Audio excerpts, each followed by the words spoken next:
Hello friends, my name is Esan and here I welcome you all to my YouTube channel name Esan की पाठशाला। So guys, हमने अब ला दिया है the passing away of Bapu का यूनिट 2 और यूनिट 3। सो इस वीडियो में हम क्या करेंगे, यूनिट 2 और यूनिट 3 का हिंदी में एनालिसिस करेंगे और हिंदी में लाइन बाय लाइन ट्रांसलेशन करेंगे आपके लिए, जिससे कि आप इस चैप्टर को बहुत अच्छे से समझ जाएं और जितने भी क्वेश्चन आने वाले हैं उसको आप अच्छे से समझ सकें और उसको हल कर सकें। सो फ्रेंड्स, इस वीडियो को पूरा देखें ताकि आपको ये समझ में अच्छे से आ जाए। और हाँ, अगर आपको इस तरह की वीडियो अच्छी लगती है तो आप इसे अपने दोस्तों के साथ शेयर करें और चैनल को सब्सक्राइब लाइक जरूर किया करें। लाइक करिएगा तो मैं मोटिवेट होऊंगा और इस तरह का वीडियो और भी लाऊंगा, और आपके जो सेशन है, जो भी आप पढ़ाई कर रहे हैं इंग्लिश के लिए, मैं उसको और आसान बनाता जाऊंगा। और हाँ, और इस वीडियो के लास्ट में मैं आपको एक बेनिफिट भी दूंगा, एक बोनस टिप जिसको मैं कहूँगा, जिसका नाम है फ्रेजल वर्ब, और वो बताऊँगा कि कब वो वीडियो भी अपलोड होगी उसके बारे में। So friends, let's begin.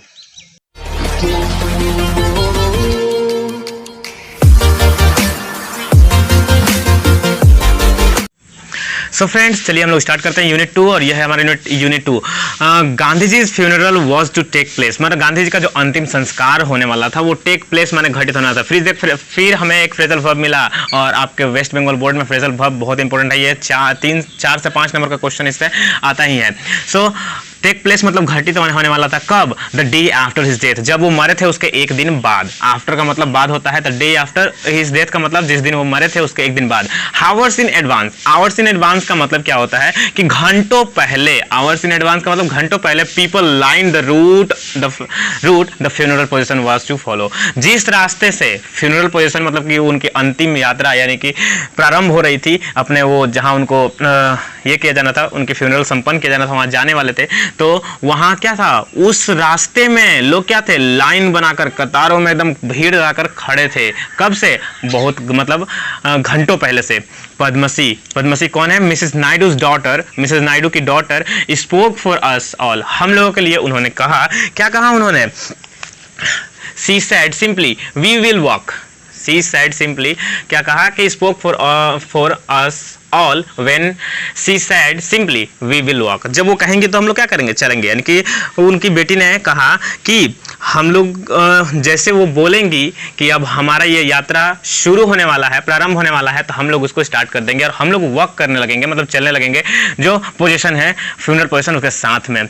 अगला क्या लाइन है कि it is the last time we shall be walking with Bapu, और यह वही अंतिम समय होगा। यह क्या होगा? यह लास्ट टाइम होगा, अंतिम बार होगा जब हम लोग चल रहे होंगे। क्या कर रहे होंगे? शैल बी वॉकिंग का मतलब चल रहे होंगे बापू के साथ। मतलब इसके बाद तो जाहिर सी बात है उनकी यात्रा खत्म हो जाएगी, वो मर चुके हैं। तो अब आगे देखते हैं। It was an agonising walk, यह कैसा था? पीड़ादायक। एगोनी का मतलब होता है फ्रेंड्स पीड़ा, जिससे हमको पीड़ा हो उसको बोलते हैं एगोनाइजिंग। तो ये कैसा वॉक था? यह एक एगोनाइजिंग वॉक था, मतलब पीड़ादायक वॉक था। मतलब चल रहे थे सब लोग जरूर, लेकिन बहुत पीड़े में थे। हो गया। समझ में यहाँ तक आपको आई थिंक, मुझको लग रहा है कि आ गया होगा कि एगोनाइजिंग वक्त था। थाउजेंड्स साइलेंटली वॉच, थाउजेंड्स मतलब होता है हजारों, साइलेंटली माने चुपचाप, वॉच मतलब देख रहे थे पोजीशन, इस यात्रा को, जो ये फ्यूनरल यात्रा चल रहा था उसमें हजारों लोग क्या कर रहे थे, देख रहे थे। बापू ले ऑन एन ओपन ट्रक, एक ओपन माने खुला ट्रक के ऊपर बापू को लेटाया हुआ गया था, जो कवर्ड था। कैसे कवर्ड था वो? कवर्ड विथ फ्लावर्स, और उनको कवर रखा गया था पूरा फ्लावर से, मतलब पूरा सजाया गया था। आगे है, as I moved forward slowly I understood I was not merely in the midst of grieving people। क्या हुआ है कि जैसे as I moved forward, जैसे ही मैं आगे बढ़ी है, भाई आपको मैंने पहले ही बताया कि आई जो वर्ड जब भी आएगा स्पीकर के लिए आएगा, और स्पीकर नयनतारा साइकिल है, तो वो जैसे ही आगे बढ़ी धीरे धीरे करके स्लोली, वो क्या हुआ? I understood, वो समझ गई। I was not merely in the midst of grieving people, मतलब कि वो ही केवल नहीं है एक जो क्या है, चल रही थी उस भीड़ में रोते हुए और विलाप करते हुए लोगों के बीच में, ठीक है ना, उनके बीच में थी। मेरले इन द मीड्स मतलब बीच में थी उन लोगों के, किसके? जो लोग रो रहे थे। This was even more than the funeral position of India's beloved leader. क्या है बिलव्ड? मतलब होता है प्यारा, प्रेमिका के लिए भी इसको यूज किया जाता है।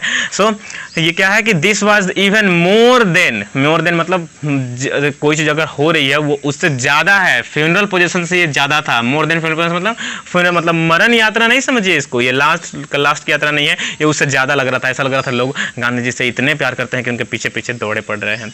I was among the people, अब क्या बोल रही हैं कि I was among the people for हुम working with Bapu had a special meaning.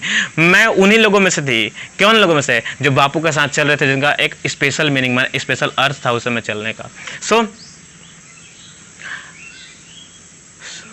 So friends, क्या देखा कि वो I was among people for home working with Bapu had a special meaning, मतलब कि पास्ट टेंस में बताया गया है कि वो उन लोगों में से थी जिनका बापू के साथ चलने का एक विशेष अर्थ था। वी हैड वर्कड विथ बापू, हम लोग चले थे बापू के साथ, over the rough and smooth, मतलब कि कठोर, और क्या होता है स्मूथ, मतलब होता है जो आपका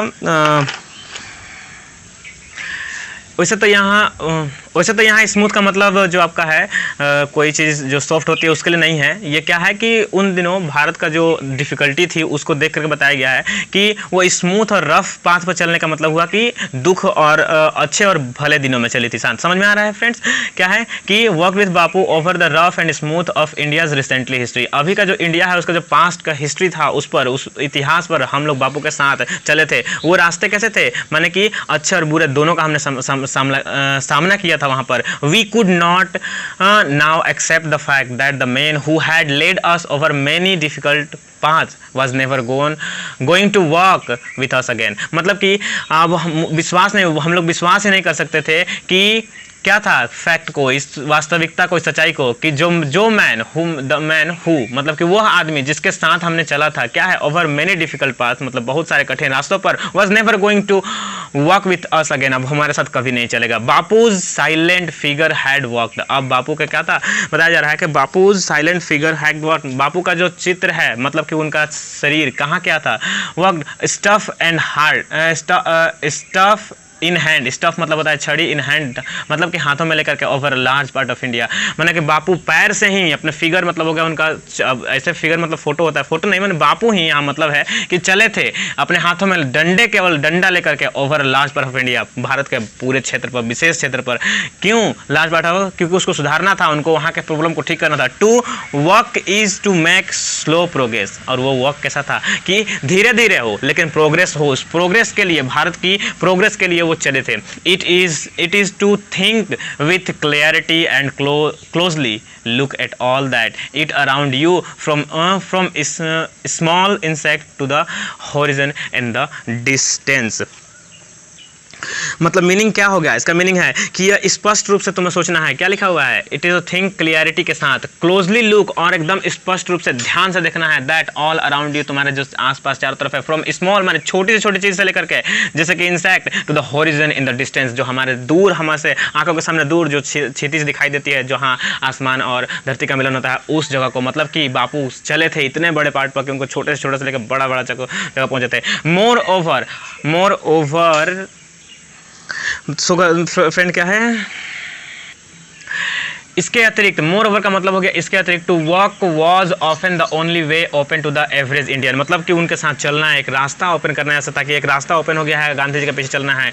किस लिए और क्या चाहिए इसके लिए, ईट रिक्वायर्ड नो व्हीकल, जिसके लिए किसी की आवश्यकता भी नहीं थी। मतलब आप जानते हैं कि गांधी जी चलते थे किसी भी आंदोलन के लिए, उनके पीछे लोगों का जमावड़ा हो जाता है, क्राउड भर हो जाता था शामिल, और वो चलते थे उनके साथ, और इसमें का कोई व्हीकल की जरूरत नहीं पड़ती थी उनको, माने कि मतलब ये हुआ कि उनको किसी गाड़ी की आवश्यकता नहीं थी, एक्सेप्ट हिज ऑन बॉडी, उनके बॉडी ही केवल इसके लिए पर्याप्त थी, और वो अपने पैरों से ही चले हैं अधिकतर। Cost him nothing but his energy, cost him nothing मतलब अब वो क्या बता रहा है कि उनके लिए किसी चीज़ का कोई खर्च नहीं था, और केवल उनके शरीर की एनर्जी और यानी कि ऊर्जा ही काफ़ी थी उनको चलाने के लिए। गांधी जी टूक दिस नेसेसिटी, गांधी जी ने इस आवश्यकता को, क्या हुआ, इसे कभी समझा ही नहीं, टूक दिस नेसेसिटी एज ही टूक much that the common place and transform it into a joyful effort. मतलब इसका समझिए बहुत ही अच्छा है।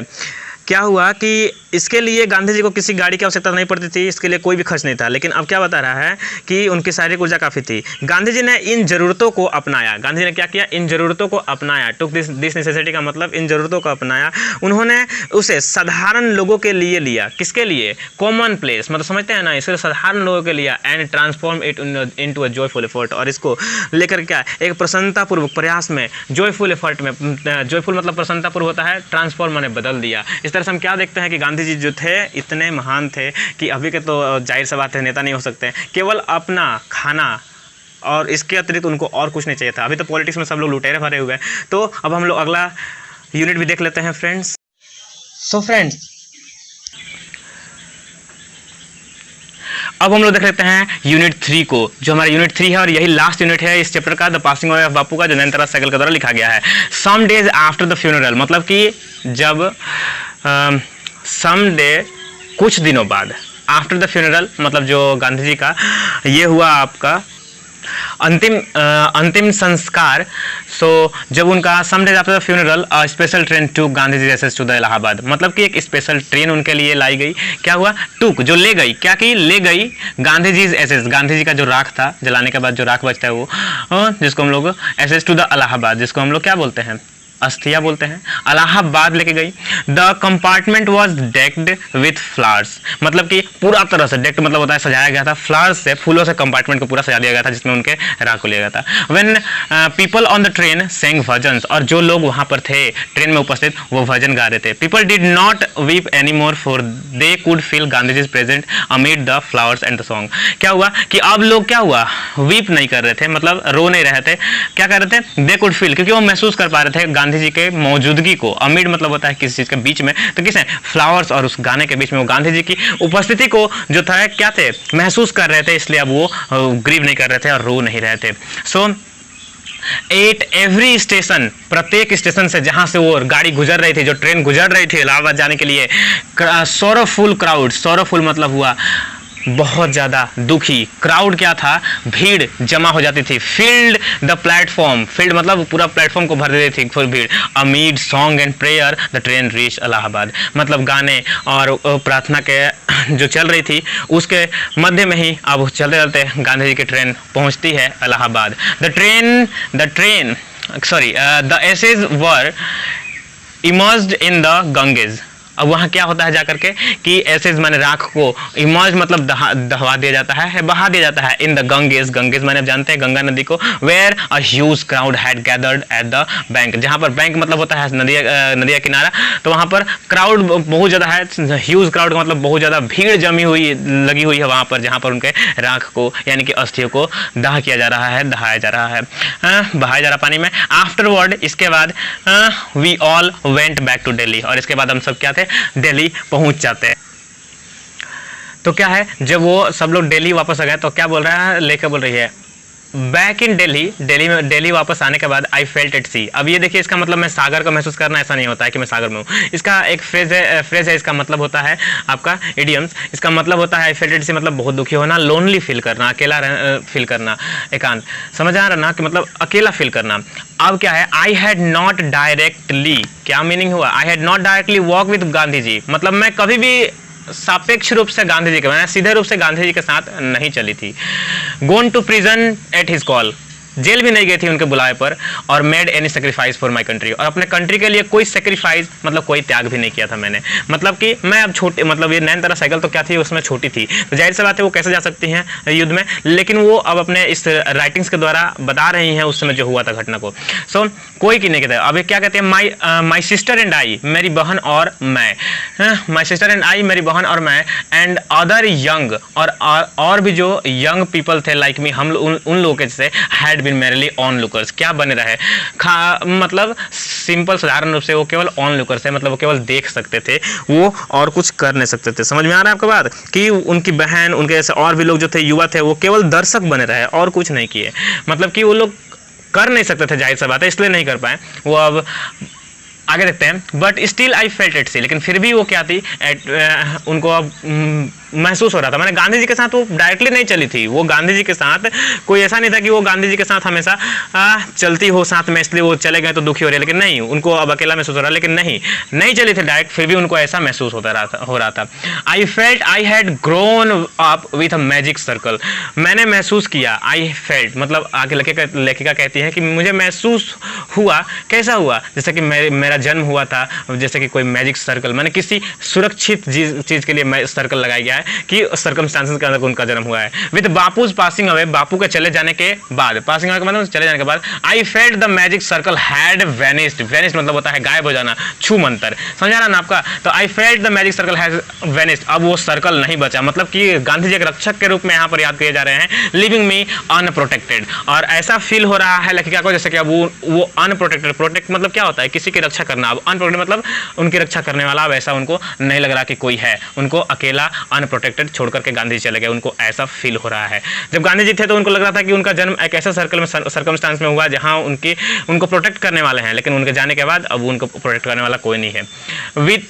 With an effort I roused myself, क्या हुआ, थोड़ी कठिनाई हुई जरूर, लेकिन मैंने फिर से खुद को, रेज मतलब होता है उठाना, फिर से उस दुख से बाहर निकलना, उनको अपने आप को निकाला। आई आस्क माई सेल्फ, मैंने खुद से क्वेश्चन किया, प्रश्न किया, मैंने पूछा, had Bapu lived and died for nothing, क्या बापू जो थे वो जो बापू थे वो क्या थे कि वो किसी कारण के बिना जिए हैं और मरे हैं, ऐसा तो नहीं है, उनके जीवन और मरण का भी कारण था। तो ये क्या था कि गांधी जी अकारण नहीं जिए मरे हैं, जब गांधी जी नहीं थे। तो आगे क्या है कि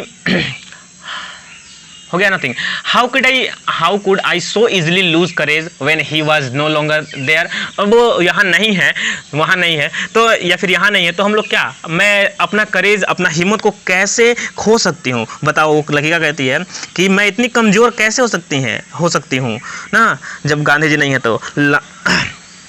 अगला देखिए लाइन कि मिलियंस ऑफ पीपल, लाखों लोग, would have been ordinary folk but for Bapu, मतलब कि लाखों लोग ऐसे थे, लाखों लोग की संख्या में लोग ऐसे थे जो बहुत साधारण हो चुके थे बापू के लिए, क्या थे, बहुत सिंपल हो चुके होंगे। और सॉरी यहाँ पर जो है आपका कि हैड बीन ऑर्डिनरी फोक, मैंने साधारण लोग बन चुके थे।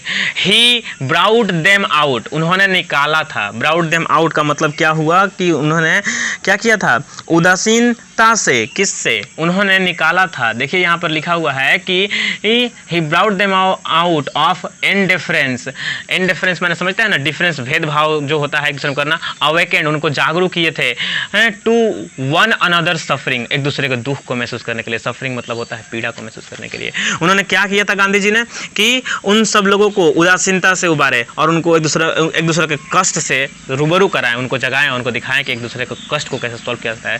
What if now Bapu is gone, अब क्या है, जब बापू चले गए हैं तो अब क्या होगा। वो अपने आप से लास्ट में क्वेश्चन करती जा रही हैं कि क्या अब यदि बापू चले गए तो हम लोग ऐसे ही बैठे रहेंगे। अभी भी वो मान लीजिए कि वही है, वी वर स्टिल देयर, क्या बोल रहे हैं, फिर भी हम वही हैं, we are still there, young, क्या है, यंग है, जवान है, स्ट्रॉन्ग है, मजबूत है, और proud to bear his banner before us, banner का proud to bear his banner before us मतलब कि उनके झंडे को गर्व से अपने सामने देखते हैं, महसूस करते हैं हम लोग। बियर मतलब आपका होगा, प्राउड टू बियर मतलब होता है सहन करना, हिज बैनर बिफोर अस उनकी कृतियों को देखना, महसूस करना। बापू हैड, अब देखिए, Bapu had passed away but his India would continue to live in his children, Bapu मर गए लेकिन उनकी जो कंट्री इंडिया थी जिनको उन्होंने आज़ाद कराया, अब वो उनके संतानों में जीवित है। इससे आप समझ रहे हैं कि बापू की मृत्यु तो हो चुकी है लेकिन उनका भारतवर्ष में, उनके बच्चों के रूप में भारतवर्ष जो है जीवित है आज भी। तो इस तरह से हमारा तीनों चैप्टर कंप्लीट होता है फ्रेंड्स, तीनों यूनिट, और तीनों यूनिट कंप्लीट करने के बाद अब ये पूरे तरह से हम लोगों को समझ में आ जाएगा। और आप लोग इसको कोशिश करिएगा कि जो भी चीज़ ना समझ में आया मुझसे पूछिए, ऐसा नहीं कि मैं नहीं बताऊंगा, उसका उत्तर देने की कोशिश जरूर करूंगा। सो यहाँ तक यूनिट 1 to 3 हो गया। जैसा कि मैंने कहा था कि मैं लास्ट में बताऊंगा कि फ्रेजल वर्ब आने वाला है, कि लास्ट में देखिए कुछ ऐसे फ्रेजल वर्ब हैं जिनका मीनिंग एकदम बोर्ड में जो है आना ही आना है, ऐसा टाइप का है। अब ये बोलिएगा कि ऐसे आप कैसे बोल सकते हैं, हाँ ऐसा नहीं बोल रहा हूँ कि मैं यही बोलूँगा कि यही 5 नंबर का आने वाला था, 5 दे दूंगा और वही आएगा, वही नहीं आएगा। लेकिन क्या होगा कि मैं आपको कुछ ऐसे फ्रेजल वर्ब कराऊंगा जो एकदम आप जान कर रखिए कि आएंगे। सो जल्द ही मैं फ्रेजल वर्ब का वीडियो लाऊंगा, इसके लिए आप देखता हूँ कितने इच्छुक हैं और कितने कमेंट करके मुझे बताते हैं। So let's meet in the next video. Till then take care, अपना ख्याल रखिए और अभी तो फिलहाल स्वस्थ रहिए।